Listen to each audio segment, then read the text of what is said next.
عرض درود و ادب خدمتت. امیدوارم که حالت خیلی خوب عالی باشه.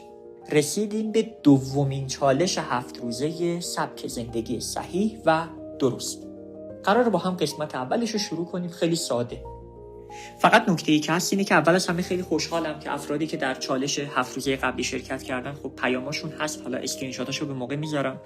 خیلی خوشحالم که انجام دادید این کارا رو و تا جایی که ما بررسی کردیم و آمار گرفتیم هر کسی که به حرفای ما گوش داد و انجام داد واقعا تغییر کرد توی 7 روز و همون وعده‌ای بود که ما داده بودیم، چون واقعا شدنیه. خیلی‌ها فکر میکنن شدنی نیست. نه، شدنی هست به شرطی که شما خودت بخوای و انجام بدی. حالا قراره در اولین قسمت چالش 7 روزه دوم راجع به چی صحبت کنیم. دیدی بعضی وقتا حالت بده؟ دیدی بعضی وقتا کرختی؟ دیدی نمیتونی حتی بگیری بشینی درستو بخونی، کتابتو بخونی، کار کنی، حتی رفتار درست نمیتونی با بقیه بکنی، یعنی اصلا حال و حوصله بقیه رو نداری.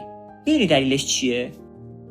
خب 100% یکی از دلایل مهمش میتونه دغدغه‌های زندگی‌های امروزه باشه، مثل افزایش قیمت دلار، اینکه ممکنه جنگ بشه، جنگ نشه، حالا من با زندگیم چیکار کنم، حالا فردا چیکار کنم. خب این میشه یک مسئله دغدغه باشه. اما مسئله مهمترش که ما واقعاً بهش توجه نمی‌کنیم میدونی چیه؟ تغذیه ما. آره، تغذیه‌ات. شما هر سال حداقل یک بار باید بلند شی بری پیش پزشک درست حسابی، یه آزمایش بدی، چکاپ بشی. شاید چربی خونت بالاه، انقدر خواب آلوده‌ای. شاید قندت بالاه، قندت پایینه. نمیدونم، من که دکتر نیستم، من متخصص نیستم. فقط آخرین باری که خودم دیدم حالم اوکی نیست رفتم دکتر فهمیدم چربیم بالاه. خود من پوریاخانی که انقدر حواسم به خورد و خوراکم هست و ورزش میکنم و روتین درست رعایت میکنم، چربیم بالا بود. به همین قشنگی، به همین سادگی. این منی که این همه ادعام میشه که تغذیه‌ام رو رعایت میکنم، ورزش میکنم، فلان کارو میکنم، بیسار کارو میکنم، وقتی میخوام یک کالایی رو بخرم روشو میخونم ببینم چربیش چقدره، مواد غذاییش چقدره، من چربیم بالا بود، فجیعاً بالا بود. اصلا یهو دیدم من چقدر کرختم. رفتم بهم قرص داد، گفت این کارا رو بکن، این کارا رو نکن، این تغذیه رو داشته باش، گوشت قرمز اینجوری نخور، فلان روز در هفته بخور. حالم خوب شد بعد یه هفته، به همین سادگی. حالا امروزه مد چی شده؟ طرف پیج دنبال میکنه این 4 تا ویتامینو بخور. آقا چرا به حرفش گوش میدیم؟ مگه طرف دکتره؟ شاید اصلا شما نباید اون ویتامینا رو بخوری. حالا خیلیاش محلول در آب دفع میشه ابدا. اینجوری نباشه اصلا به ضرر شما میشه، شما به بدنت آسیب میرسونی. اصلا ما یه جمله خیلی قشنگی داریم، میگن عقل سالم در بدن سالم. شما بدنت رو باید حواست بهش باشه. شما قراره با این بدن انشالله به امید خدا 80 سال 90 سال عمر کنی دیگه بخوای منطقی بگیریمش. پس در روز اول، قسمت اول چالش جدید اینه که شما در سریع‌ترین حالت ممکن باید بری آزمایش خونی، گلاب برود، ادراری، مدفوعی چیزی بدی ببینی اصلا بدنت در چه وضعیتیه. برو یه چکاپ ببین اوکیه همه چی.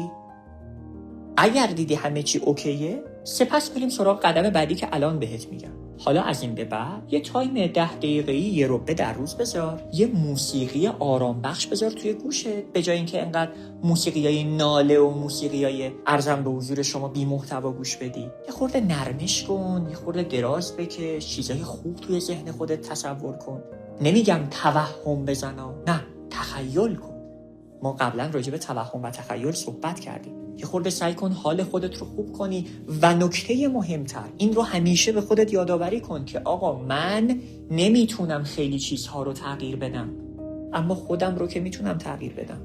که چه اتفاقی بیفته؟ که در 1 سال آینده، 2 سال آینده، 3 سال آینده به امید خدا زندگی رو بتونم برای خودم و اطرافیانم درست کنم که دیگه نخوام دغدغه‌هایی داشته باشم که چیزهای پیش پا افتاده‌ای مثل پول بخواد جلوی خوشی من و خانواده‌ام رو بگیره، بخواد جلوی تفریح صحیحم رو بگیره، بخواد جلوی استفاده از یک آب و هوای خوب من رو بگیره. به اینا بشین فکر کن، به جای اینکه صبح تا شب، شب تا صبح توی اخبار و توی فضای مجازی و توی محیط منفی و مسموم باشی. سعی کن خودت رو از کالبد جامعه جدا کنی، بکنی خودتو. ما صحبت کردیم 90-95% مردم دارن اشتباه میرن.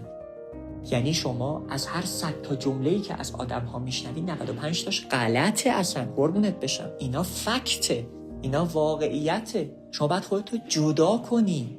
ببین خیلی قشنگه، میگن اگر شما یک سیب خراب و گندیده رو بذاری توی کارتون سیب سالم، همه اون سیبا خراب میشن. بکش خودتو بیرون سریع.